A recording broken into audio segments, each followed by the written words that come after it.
Hello students, I am Siddharth, your social science teacher from BLS International School, Hathras. Students, I welcome you all in my 7th video lecture. This time, I have chosen a topic from history and the topic is Kings and New Kingdom. Many new dynasties emerged after the 7th century. These dynasties ruled different parts of the subcontinents between 7th to 12th centuries. 7th to 12th century के बीच कई सारे नए वंशों ने जन्म लिया, क्षत्रिय वंश, और इन्होंने भारत और भारत के सहभागों पर अलग अलग समय में अलग जगहों पर शासन किया. In this chapter, we basically talk about the Rashtrakutas, Cholas and Chauhan dynasties. इस चैप्टर में हम राष्ट्रकूटास के बारे में, चोलास और चौहान के बारे में जानेंगे. हम जानेंगे कि उनका एडमिनिस्ट्रेशन सिस्टम क्या था और सोशल रूल्स एंड रेगुलेशन क्या थे. इसके अलावा the provided map on the next slide shows the major ruling dynasties during that period. Emergence of new dynasties. 7वीं शताब्दी 7th century और उसके बाद तक इन सब कॉन्टिनेंट्स में बड़े बड़े ज़मींदारों और वॉरियर चीफ्स का बसेरा. यहाँ पर पहले से एस्टैब्लिश किंग उन्हें अपना सामंत बना करते थे और ये सामंत उनकी कई सारी ज़रूरतों को पूरा करते थे, जैसे कि ये उन्हें बहुत ही ज़्यादा महंगे एक्सपेंसिव गिफ्ट दिया करते थे. इसके अलावा वे उन्हें सेना भी प्रोवाइड किया करते थे at the time of war. जिस तरह इन सामंतों को पावर मिलती गई, ये जितने पावरफुल होते गए, इन्होंने खुद को डिक्लेयर कर दिया कि ये सामंत हैं और कभी ये इतने शक्तिशाली हो गए कि इन्होंने खुद को उन राजाओं से अलग कर कर स्वतंत्र इंडिपेंडेंट अनाउंस कर दिया और अब ये इंडिपेंडेंटली रूल करना चाहते थे. One such instance was that of Rashtrakutas in Deccan. Initially, they were subordinate to the Chalukya of Karnataka in Deccan. In the mid-8th century, Danti Durga, a Rashtrakuta king, overthrew Chalukya overlord and performed a ritual called Hiranya. गर्भा.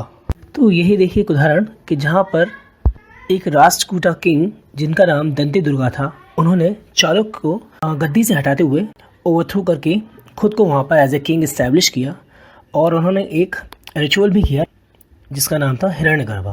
जैसा कि हम सभी जानते हैं कि जो क्षत्रिय हुआ करते थे वे लोग राजा बनते थे, लेकिन यहाँ एक नया सिस्टम शुरू हुआ. इसमें वो लोग जो कि जन्म से क्षत्रिय नहीं हुआ करते थे, वो रियल क्लास में नहीं आते थे, वो किसी ब्राह्मण की प्रेजेंस में इस हिरण्यगर्भा रिचुअल को प्रैक्टिस करते थे और इसके बाद ये एक्सेप्ट किया जाता था कि ये यज्ञ करने वाला इंसान, उसका पुनर्जन्म रीबर्थ हुआ है और अब वह क्षत्रिय बन गया. Students, now we will talk about administration in the kingdoms. Many of these new kings adopted high-sounding titles such as Maharaja Adhiraja, Great King, Overlord of the Kings, Tribhuvana Chakravartin, a Lord of the Three Worlds, and so on. However, in spite of such claims, they often shared power with their samantas as well as with association of peasants, traders, and brahmins. इन सभी states को run करने के लिए जो resources थी वो इन राजाओं को मिलती थी पीजेंट से, कैटल कीपर से और आर्टिशन से. मतलब ये लोग जो भी चीज़ें इस्तेमाल करते थे या वो ज़मीन जो उन्हें दी जाती थी उसके बदले ये टैक्स पे किया करते थे और इन टैक्सेस से किंग्स को सोशल वेलफेयर करने के लिए को पैसे मिलते थे जिनसे वह राज्य को चलाता था और अपनी प्रजा के लिए वेलफेयर वर्क किया करता था. इन पैसों से वे दूसरे युद्ध भी किया करते थे और उन्हें जीतने के बाद उन्हें उन राज्यों से काफ़ी सारा वेल्थ भी मिलता था. टैक्स कलेक्शन के लिए राजा कुछ ऑफिशियल अपॉइंट करते थे और मुख्य था ये ऑफिशियल्स राजा के क्लोज रिलेटिव हुआ करते थे. Students, in this slide we will talk about प्रशस्तीज एंड लैंड ग्रांट्स. प्रशस्तीज contain details that may not be literally true but they tell us how rulers wanted to depict themselves. मतलब इन प्रशस्ति के ज़रिए राजा खुद को प्रजा के सामने एज ए वैलियंट किंग और विक्टोरियस किंग डेपिक्ट करना चाहते थे. लर्नेड ब्राह्मण कंपोज्ड दीज प्रशस्तीज. राजा इन ब्राह्मणों की मदद प्रशासन को चलाने में भी लिया करते थे और उसके बदले वे ब्राह्मण्स को कुछ ग्रांट्स दिया करते थे, land grants. These were recorded on copper plates which were given to those who received the land. यानी ये ज़मीन कर मुक्त हुआ करती थी जो कि ब्राह्मण को एक तोहफे के रूप में या उनके काम के बदले दी जाती थी. In this slide, we will talk about warfare for wealth. जैसा कि आप जानते हैं कि राजा अपने राज्य को बढ़ाने के लिए उनके आसपास के जो राज्य थे, जो उनसे छोटे थे या जो प्रॉस्पेरस थे, समृद्ध थे, उन पर अटैक कर उन्हें अपने राज्य में मिलाना चाहते थे। इसी तरह का एक राज्य था कन्नौज, जो कि गंगा वैली में स्थित था।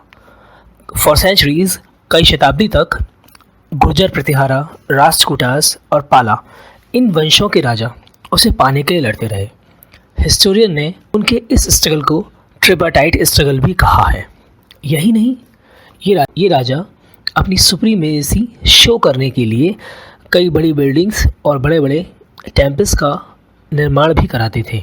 तो जब भी कभी ये दूसरे राज्य पर अटैक करते थे तो इनका मुख्य टारगेट होता था ऐसे मंदिर जो प्रॉस्पेरस हों। Mahmud of Ghazni, one of the best known of such rulers, is Sultan Mahmud of Ghazni from Afghanistan. He ruled from 997 to 1030 and extended control over parts of Central Asia, Iran, and the northwestern part of the subcontinent. Much of the wealth Mahmud carried away was used to create a splendid capital city at Ghazni. तो Mahmood of Ghazni ने भी इसी मकसद के चलते इन मंदिरों पर attack किया। उसके टारगेट भी गुजरात के या सोमनाथ मंदिर हुआ करते थे, जहाँ से उसने काफ़ी सारी वेल्थ इकट्ठी की और उसे अपनी कैपिटल गजनी में एक स्प्लेंडेड सिटी बनाने के लिए इस्तेमाल किया। इसके अलावा महमूद ऑफ गजनी को ये भी शौक़ था कि जहाँ वो राज्य वो जीते उसके लोगों के बारे में डिटेल्स में जान सके। इसके लिए उसने एक स्कॉलर को अपने दरबार में अपॉइंटेड किया जिसका नाम अल बरूनी था। अल बरूनी ने इन सब डिस्कवरीज़ को एक किताब में लिखा जिसका नाम था किताबुल हिंद। दूसरे राजा जो इस तरह के वॉरफेयर, इस तरह की युद्ध नीति में शामिल थे, उनमें से एक है चाहमानास, जिन्हें हम चौहान्स के नाम से जानते हैं, जिन्होंने दिल्ली और अजमेर में शासन किया। इन्होंने वेस्ट और ईस्ट में अपना राज्य बढ़ाने के लिए, अपना साम्राज्य स्थापित करने के लिए कई अटैक किए, जहां इन्हें गुजरात के चालुक्य और वेस्टर्न उत्तर प्रदेश के गढ़वाल से युद्ध करना पड़ा। The best known Chahamana ruler was Prithviraj third. सबसे ज़्यादा जाने माने चौहान रूलर थे पृथ्वीराज थर्ड, जिन्होंने 1168 से 1192 तक रूल किया। उन्होंने एक अफगान चीफ को भी हराया जिसका नाम मोहम्मद गौरी था। तो स्टूडेंट्स, इन स्लाइड्स में हमने जाना राष्ट्रकूटास के बारे में और चौहान्स के बारे में। We will resume this chapter with new topics and we will talk about Cholas. So till then, goodbye, thank you.